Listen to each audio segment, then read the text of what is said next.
Fala galera, estamos aqui trazendo uma novidade para vocês, a carta mensal do Verso em Vídeo. Eu sou o Luiz, gestor dos fundos. Eu sou o Paulo, head de análise, e nós vamos bater um papo com vocês sobre o macro, sobre o micro e vamos te explicar o resultado. Começando pelo macro aí, foi um mês complicado, né? Principalmente para a China, né? Foi complicado, tinha vários dados negativos, desaceleração do crescimento na China. Lembrando que a China é a segunda maior economia do mundo, então se lá desacelera tem impactos para praticamente qualquer economia que venda alguma coisa lá para a China. E aí se você olhar os indicadores, né, a gente acompanha o PMI, que é um indicador que faz uma pesquisa com quem compra material, alguém que tem empresa, alguém que faz manufatura de aço, de cimento, de qualquer coisa e pergunta, você acha que está animado para esse mês? Esse mês é um mês que você acha que vai contratar, que você vai comprar mais. E esse indicador, quando ele está acima de 50, ele indica crescimento. Quando ele está abaixo de 50, ele indica uma redução do consumo. Então dessa vez, em maio, ele veio pela primeira vez abaixo de 50 desde início de 2016 e assim, não crescer é emblemático para a China, né? Porque a China é uma economia que durante muitos anos cresceu 10% ao ano em termos reais, né? Você ia crescer 15% ao ano. Mas sabe comparado com nós. Que é estranho isso? Por que a produção de aço está crescendo 10% ano contra ano? Aí tem uma parte da economia da China que o governo consegue controlar diretamente, né? Com a empresa estatal, com o próprio governo que consegue dar dinheiro para quem produz mais aço. E aí é onde vem a compensação da desaceleração, onde o governo consegue mexer. E aí, se você olhar o mercado de propriedades, né, de casa, de apartamento, o mercado imobiliário na China, no final de 2018, ele estava muito forte. Preço crescendo mais de 20%, o estoque baixo. E aí o governo viu que lá, aqui dá para mexer, aqui dá para turbinar um pouco mais. E aí está crescendo 10% ao ano produção de aço na China. Ajuda pra caramba para quem vende minério, né? Principalmente a Vale, que a gente tem aqui na carteira. Por isso que o preço do minério subiu 14% no mês de junho. E sobe 60% desde o começo do ano. Isso mais o Brumadinho, né? Isso mais o Brumadinho, que por mais que tenha sido uma tragédia, né, diminui a oferta de minério. E aí é oferta e demanda, o princípio clássico da economia. Se você tem menos oferta, mais demanda, é o que está acontecendo, o preço sobe. Mas um indicativo que você me contou outro dia, que realmente é um indicativo forte de que a economia chinesa está desacelerando mesmo, é a demanda de celulose, né? 7% de queda no mês. Desde o começo do ano cai 4% e no mês caiu, no último mês agora em maio. Como é que pode, 7%, né? Demanda por papel cair, o chinês não vai mais limpar o bumbum ali? Papel higiênico, né? E não dá pra dizer que é papel de imprimir e escrever, né? Que papel de imprimir e escrever já é uma coisa que tem queda natural, né? Assim, o pessoal usa mais eletrônico e tal. E aí, nos últimos anos, o crescimento de papel, de consumo de papel na China é basicamente papéis para higiene. Guardanapo, papel toalha, papel higiênico propriamente. Aí, quando você tem uma queda forte dessa, você vê que, o negócio tá feio. Quando o mais básico dos bens de consumo pessoal tem uma redução de demanda. E Autos também foi fraco, né? Autos muito fraco, queda 17% desde o começo do ano de consumo de veículos. Aqui no Brasil, a gente está acostumado com ter ciclos ruins, né? Queda de duplo dígito. Na China, isso não é comum. E aí, quando você tem uma queda dessa relevante, isso repercute para a economia do país inteiro e repercute para os países parceiros que fazem comércio junto com a China. A única coisa assim que a gente acha há muito tempo que tem uma bolha na China e que alguma hora aquela bolha vai estourar. Só que todas as vezes que a gente apostou nisso, a gente se ferrou, né? Exatamente. Dessa vez, parece que os dados brutos estão piores. Mas, por outro lado, já tem um governo ali produzindo aço, dando estímulo, voltando a falar de fazer investimento em infraestrutura e tal. Então a gente fica de novo naquela dúvida, né? Será que agora vai dar ruim? Ou será que é só um crescimento mais lento? Porque até se um crescimento mais lento não é ruim, né? Porque a economia hoje chinesa ela é gigante. Então um crescimento pequeno, se você olhar em toneladas de aço, em número de carros, um crescimento pequeno, na verdade, agora já é muito crescimento na margem, porque a base já é muito alta, né? A grande dúvida é que a China é a única economia que você tem um sistema autoritário que toma conta de boa parte do que acontece lá, né? E aí, historicamente, isso não dá certo. Só que vem dando certo pra China e acho que é um grande quebra-cabeça aí de que hora que vai chegar a conta. Tem uma coisa que as pessoas sempre falam que todas as vezes você tem uma combinação dessa de crédito imobiliário, aumento de preço de imóveis que você viu na China, que nem foi no Japão na década de 80, depois você tem uma bruta crise imobiliária. E até lá não chegou e todos os caras voltaram a construir casa, né? Então Agora, isso tudo acabou afetando os Estados Unidos também, né? Só um parênteses, isso é tudo fruto do trade war, né? Esse aumento de incerteza fruto do trade war, quer dizer, as empresas chinesas sem saber se vão poder fazer negócio com os Estados Unidos a mesma coisa, empresas americanas idem, tem realmente afeta a confiança. E parece que isso agora atravessou o Atlântico e chegou lá também, né? Sim. A gente estava olhando que esse mês, nos Estados Unidos, os dados o mesmo dado do PMI, né, no caso o ISM lá, também desacelerou bem na margem, veio para 51,7, vindo lá de 55 ali no início do ano, quer dizer, vem desacelerando. E o dado que surpreendeu mais negativamente esse mês dos Estados Unidos foi o emprego, né? O payroll que a geração de emprego vinha bombando em torno de 250 mil por mês, e no último mês, apesar da galera esperar em torno de 160, veio 70. Isso com desemprego lá embaixo ainda, quer dizer, será que os Estados Unidos agora chegou realmente naquele momento onde é tirar leite de pedra? Sim, sim.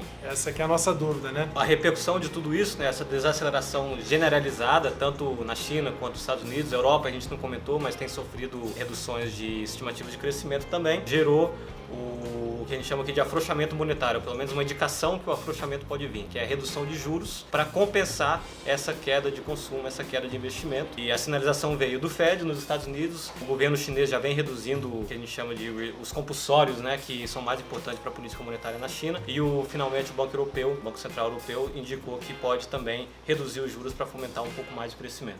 O Fed, né, o Banco Central Americano, ele vinha numa toada de subir juros, ali já no início do ano ele já parou, e agora ele já deu um sinal de que ele pode eventualmente cortar juros se a fraqueza na economia persistir, né? Exato. E o efeito disso aqui para o Brasil são dois, né? Primeiro, porque a taxa de juros no Brasil, em teoria, é a taxa de livre de risco do mundo mais um prêmio de risco. Então, se cai lá, abre espaço para cair aqui também. E segundo, que aqui também a economia mostrou sinais de fraqueza horríveis, né? Exato. A gente começou no início do ano achando que o Brasil ia crescer em torno de 2,5%, 3%, e agora o Focus foi revisado para 0,8% para esse ano. E ano que vem já saiu de 3% para 2,5%. O resultado disso aqui, sem inflação também, que nem no resto do mundo, a inflação nos Estados Unidos está muito baixa, vem caindo também na margem. O resultado disso aqui é que o Banco Central já começou a falar abertamente de novo de cortar juros, e o mercado já foi na frente, já precificou que vai rolar corte. Exatamente. Todo mundo já tem 5,5% aí pro final do ano, né? E aí, eu acho que esse foi o grande destaque do mês aqui no Brasil, né? Foi o fechadão da curva pré, né? Fechadão da curva, fechar a taxa de juros é quando a taxa de juros cai, e abrir a taxa de juros é quando a taxa de juros sobe. Então aqui a taxa de juros longa, do janeiro 22, 24 e tal, fechou forte, e as curtas também já precificando aí que vai vir um corte de juros aí no curto prazo. E isso, a curva de juros, ela é simplesmente os juros implícitos nos títulos públicos, né? Não é os juros de fato, mas já é uma indicação de que a Selic pode começar a cair, e aí sim inicia mais um ciclo estimulativo para a economia brasileira. E os fundamentos das empresas aí? O que aconteceu nesse mercado durante esse mês dos fundamentos das empresas? Vamos começar com as que você olha, né? Via Varejo, Bom, então vamos lá. Suas queridinhas. Minhas queridinhas. Via Varejo esse mês teve finalmente a venda do bloco lá do Pão de Açúcar, né? O Pão de Açúcar vendeu a participação que ele tinha na empresa, que foi comprada basicamente por fundos, né? Pelo mercado. O Klein, que a gente imaginou que fosse comprar um toletão, não comprou quase nada nesse bloco, manteve ali a participação que tinha, aumentou um pouquinho, só que com isso ele virou o maior acionista, indicou um novo corpo diretor, um novo management para a empresa, e aí a gente tem esperança de que agora a Via Varejo finalmente vai voltar a ser aquela Via Varejo que era antes. Exatamente. Aí tem, olhando para as minhas aqui, tem a Vale. Esse mês foi o mês do suspense na Vale, né? Saiu uma notícia que tinha um talude dentro de uma mina que estava deslizando, e aí se ele desmoronasse, ele poderia causar um evento sísmico, derrubar mais uma barragem lá da Vale, e aí seria mais uma tragédia, né? Só que não aconteceu. Esse deslizamento do talude nada mais é que dentro de uma mina você tem uns degraus, né? Igual tem na beira da estrada, para evitar que tenha uma avalanche. Essa avalanche parecia que ia acontecer na Vale, e aí seria um evento dramático, e na verdade só deslizou de levinho, continua deslizando lá, e basicamente não teve novidade em torno disso. E isso a gente chama de um evento de de-risking, né? Que quando você reduz o risco de um caso de investimento, quando um evento que poderia ser muito ruim, parece menos provável que vá acontecer. Então, assim, evitou mais uma tragédia, e além disso teve um aumento de 14% no preço do minério lá fora, em dólar, por conta de crescimento de demanda de produção de aço na China e a demanda por minério, e também pela redução da oferta de minério que está acontecendo no Brasil por conta de Brumadinho, e também na Austrália por conta de outros problemas climáticos lá. Voltando aí agora às empresas do meu setor, esse mês teve o follow-on de Lynx, que é uma empresa que a gente tem vendido a Descoberto na carteira. Na verdade, a gente vendeu a Descoberto depois que a Lynx anunciou o Lynx Pay. Na verdade, já tinha um pouquinho, mas a gente aumentou, depois que anunciou o Lynx Pay, o papel reprecificou. E aí a gente é muito cético em relação a esse extração de valor de meio de pagamento. E o que foi emblemático desse follow-on de Lynx é que assim que ela lançou a Lynx Pay, ela falou pro mercado que ela ia precisar fazer um follow-on para levantar capital para fazer desconto recebível, que exige capital intensive, né? E aí, depois que o Itaú acabou com o desconto recebível, que todo mundo veio, que o Safra reduziu taxa, prazo, todo mundo foi no sentido de acabar realmente com esse ganho do desconto recebível, ela aparentemente mudou a aplicação do follow-on para comprar mais empresas para fortalecer a oferta, o que nós particularmente achamos uma estratégia ruim da Lynx. A gente não consegue ver essa geração de valor das empresas que ela compra, pelo contrário, a gente vê ela pagando muito caro nessas empresas e aí o lucro dela não crescendo. Então teve esse follow-on, foi um follow-on bem sucedido e a gente continua lá. E aí também, voltando aqui pro meu lado, teve as empresas agrícolas, né? A gente fez um investimento em SLC, a gente já tinha um investimento em Terra Santa. O que impulsionou, o que inspirou esse investimento é que provavelmente vai ter uma quebra de safra de milho e soja nos Estados Unidos. Se você olha os dados de avanço do plantio, que deveria hoje já estar muito avançado, praticamente 90% já plantado para as duas culturas, está muito atrasado e atraso de plantio é dramático para qualquer agricultor. Pode ser no Brasil, pode ser no Mato Grosso, lá fora. Atrasou o plantio, você perde a janela de luminosidade adequada e aí a produtividade cai. Então hoje a gente trabalha com um cenário assim de até 15% de queda na produção de soja nos Estados Unidos esse ano, e isso é favorável para preço e é favorável para quem produz soja fora dos Estados Unidos, né? Então ainda tem um parênteses, né? Com o trade war, o chinês não podendo comprar dos Estados Unidos, ele tem que vir comprar soja milho do Brasil, né? Exatamente. E aí a soja milho do Brasil está premiada em relação à soja milho em Chicago, né? Que é inédito. No Brasil sempre negociou a desconto, porque aqui você tem um transporte mais caro e você tem que pagar mais caro para levar a soja do Mato Grosso para o porto do que paga para levar de Santos para a China, né? Então esse fator faz com que historicamente a soja seja negociada num desconto aqui no Brasil. Hoje ela está com um prêmio de uns 13%. Então isso é bastante relevante. Se você olhar hoje o preço da soja em Chicago, perto de 9,24, 9,25 dólares por bushel, ele é muito parecido com o que era no ano passado, que foi uma safra, um ano muito bom para a SLC, para a Terra Santa, para todas elas, só que agora com um prêmio de 13% em cima disso para chegar no preço realizado aqui no Brasil, aí sem considerar o dólar, né? Então isso é muito bom. E aí o último fator é que, o fator que eu acho que é um pouco controverso aqui, está tendo na China também, além dos desafios que a gente mencionou antes, uma doença, uma febre suína, que o pessoal acha que pode ter eliminado até 50% do rebanho de porcos chineses, e porcos comem soja. Então se você tem um rebanho menor, o pessoal sempre fala que vai reduzir a demanda por soja, a gente discorda. A gente acha que, na verdade, você vai ter que ter uma recomposição desse rebanho dentro e fora da China, e para recompor consome mais soja do que para manter. Então, esse é um novo tema que a gente está acompanhando muito de perto aqui. Acho que em alguns... Por enquanto está vindo bem. Por enquanto está vindo bem. O preço de soja subindo, ver foto de lavoura devastada, debaixo d'água, lá nos Estados Unidos. E aí, só um parênteses, o papel vem caindo e a gente vem comprando mais. Exatamente. Bom, voltando pro meu lado aqui, teve esse mês também o anúncio da compra da Netshoes pela Magazine Luiza. Magazine Luiza é uma outra posição short da carteira, tem que falar baixinho aqui, né? Então vendida a descoberta em Magazine Luiza. A razão da gente estar vendida a descoberta é que a gente vê uma desaceleração de margens, né, uma queda de margens e lucro. E a compra da Netshoes a gente viu com bastante preocupação para a Magazine Luiza, porque é uma operação extremamente deficitária, problemática. A gente acha assim que tem sinergias óbvias, porque a Magazine Luiza já tem toda a logística pronta, tem lojas, pode eventualmente vender tênis nas lojas e tal, que nem até noticiaram hoje no jornal, mas ela vai ter que fazer o turnaround de uma empresa que dá 100 milhões de lucro, de 100 milhões de prejuízo por trimestre ou por ano, e ela vai ter que digerir no momento onde o próprio lucro dela deixou de crescer e no momento onde a Via Varejo começa a competir, que é a nossa aposta pelo outro lado, né? Então teve essa compra na Netshoes que a gente achou bom para a nossa posição vendida descoberta, apesar do mercado ter achado o contrário, o papel ter subido. Eu não conheço tanto quanto vocês conhecem de e-commerce, mas eu tenho um certo preconceito com o setor, assim, acho que é uma competição infinita e aí qualquer um que entra nesse setor, seja uma compra de uma empresa já estabelecida ou alguém, mesmo se eu quisesse abrir um site para começar a vender, você faz parte dessa competição e tá lá para tomar prejuízo. Então, a gente pode fazer isso pelo menos tentar ganhar no short, né? Exatamente. Bom, e por último, quero comentar aqui de uma posição que a gente muito tempo não tem na carteira, a gente nunca comentou, que é o dólar. A gente está bastante comprado em real. E aí tem uma discussão grande se o real é uma moeda que está no preço justo, se na verdade ela está mais assimétrica para desvalorizar do que para valorizar. E a nossa opinião é o seguinte: uma vez que a gente tem como premissa de que a economia brasileira vai acelerar no segundo semestre, e aí isso já está embutido nesses números fracos que a gente falou, se a gente acha isso, a gente acha que isso vai fazer o dólar apreciar, tá? Porque o principal fluxo cambial que tem é fluxo para a economia real, é fluxo de investimento em infraestrutura, de investimento em maquinário, de investimento em fábrica. Então esse fluxo vem quando esse fluxo enxerga aumento de demanda, quando esse fluxo enxerga motivo para ele investir no país.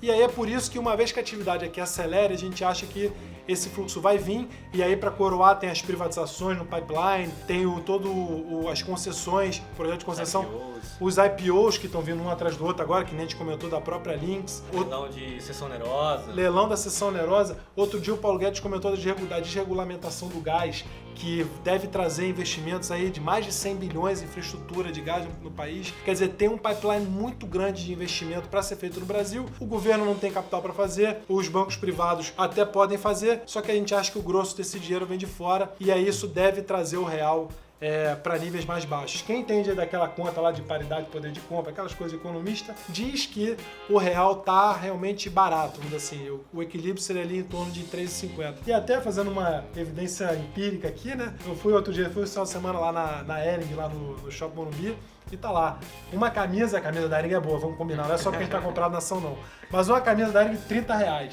Pô, R$30 vai dar o quê? $7 uma camisa da Hering? $7 e pouco. Tu que morou nos Estados Unidos, tu compra uma camisa de qualidade por $7 lá, não? Da qualidade da Hering, não. Só aquelas camisas de saquinho, né, que vem várias da Target, não sei o quê. Sim. Então, assim, realmente a gente acha que esse real tem bastante espaço para vir, acha que pode ser o melhor ativo do segundo semestre, por isso a gente tem uma posição aí bem vendida nele. Nesse mês o real apreciou em torno de 2%, devolveu um pouquinho do que ele tinha perdido no mês, mas no ano aí ainda continua perto do 0 a 0, enquanto todos os outros ativos foram super bem, né? Quer dizer, a bolsa subiu, já está subindo bastante, o pré fechou bastante, e o real aí é a última moeda que ficou para trás. Eu acho o último ponto que eu acho bem legal para a economia no geral, que você entra num ciclo virtuoso de quando o dólar cai, que tem muitos produtos que a gente consome, que a gente compra e tal, que são produtos importados. Então, inclusive até o pãozinho da padaria, que tem trigo, que muito do trigo é importado, se o dólar cai, esse produto fica mais barato. E aí, esse produto fica mais barato, você pode ter juros mais baixos ainda. Então você entra num ciclo virtuoso de crescimento sem inflação, crescimento com preços não subindo